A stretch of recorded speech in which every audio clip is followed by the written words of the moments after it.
Hat comes off. This isn't fiction. Uh, uh, this is a gloss. It's time for another gloss about my fiction. Uh, my fictional work is called Earth's Drink Honeymoon, and it's based on the town of Roaring Spring, Pennsylvania. Now, there's an interesting development in real time, in truth, or as close as we can get truth.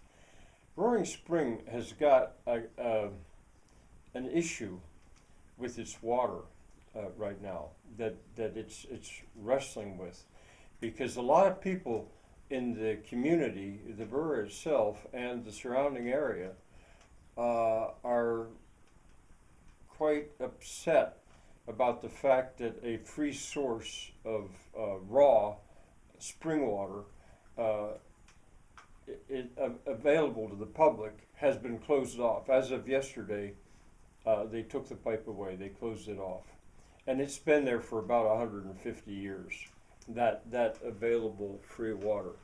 And why did they do it? It's because of construction on the pumping station that supplies the town. And well, whatever. I don't think I have to go into that in much detail. But why it affects me in my fiction is because my characters, four of them, they have just gone to the train station, and they're looking down at Earth's Drink Park, which is in the center of the town of Earth's Drink. Well, it's fiction, and I'm about to describe what they see. They already did a drive-by in a Mennonite horse and buggy, which you can go back and follow the story if you want. But it was just a quick drive-by. And one character has actually already taken a walk, an early morning walk, through that area. But I didn't describe in any great detail what was there. But now I've come to the time where I need to describe that, which is at the very heart of Roaring Spring. Now, Earth's Drink in fiction. And just as in Roaring Spring, Earth's Drink Park will be the very heart of this fictional community. And I can describe fiction being fiction. I can describe it any way I want, really. But I'd like to describe it in a way that is believable, especially to the residents of real-world Roaring Spring. And I can describe what's there, but my fiction is set 6 years in the future, in 2031, and it no doubt will look very different. Well, I suspect it'll look very different. In my fictional work, it's going to look very different, and this is a place that's very close to the heart of many of us people for whom this is our hometown. This is a town we love. And to mess with that picture, I have to give it thought. Now I'm creating a dream, and I'm for the town, as I've explained earlier. I'd like it to be a beautiful dream. It's certainly not a nightmare. A beautiful dream, but I want that dream to be believable. And so what could that park in fiction look like and still be believable, that it could be based on the real world Roaring Spring? It's quite a dilemma for me. Well, for the town too. I was at a borough council meeting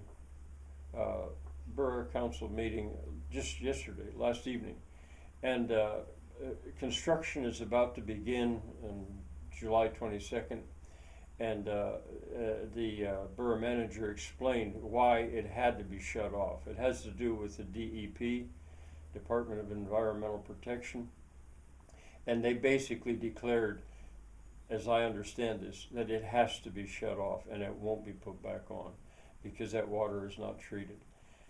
Well, I don't live there. I don't drink that water, but I'm very interested in what's going to happen. Maybe it'll just go just as the DEP says. But there's something else there. In my fictional work, I haven't explained this yet online here, but it's against the background of a period called the Great Awakening. I have explained that it happened, but not what it was. The Great Awakening and the Great Change. And with that Great Awakening, I think I did explain this, there were political changes. Democrats versus Republicans became kind of irrelevant in my future story. What's more relevant is decentralists versus centralists. And I see opportunity in fiction, actually, to use that struggle. It's a centralist idea that the state of Pennsylvania or the federal government can control what a town does. That's a centralist idea, and of course it's reality. A decentralist idea would be saying, well, you're taking your authority too far. There are some things that a local place can decide, whether or not the people choose to drink raw water. I mean, that's a political decision, and I don't know whether to bring that in. So I don't know. I'm just telling you that it's a dilemma. Oh, and I have a timeline in a way, because I want my story to keep going on. But my story has come to the point where I have to explain what 6 years from now the center of Earth's drink will look like. I think I'm going to pause in my story 2 more days, because I'm going to go back into Roaring Spring on Wednesday. I usually do. And I want to talk to some people, and I want to see how this plays out in social media and in the press before I go on with my fiction. I welcome suggestions. Bye for now.